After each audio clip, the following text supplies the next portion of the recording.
Hagia Sophia there in the south of us. We're on the northern street called the Cheshme, which means the fountain street. And you can look through here and you can see the old entryway, at least the Ottoman entryway into the palace area. And so historically, before the Ottomans came, you would enter right into the monastery area through these gates, or the older gates that were there before that time period.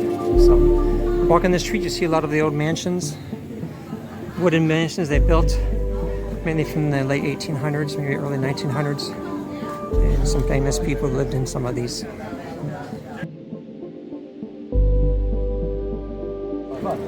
On the northern side of the Hagia Sophia, you have a gate here that's very beautiful from the Ottoman time period. Very lovely gate that they added later on.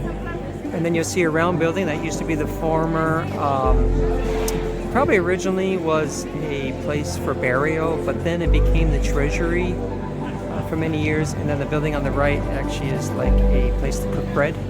The northern side of the Hagia Sophia was always, the northern side of all Byzantine churches was used for the communion. So bread and wine were probably very put together there for this time of worship in remembering the Lord's death. So this is on the northern side, and they probably baked bread nearby here in these buildings, or this could be a later building, but this is also where the Ottomans baked bread later on. So that's the old treasury part of the building.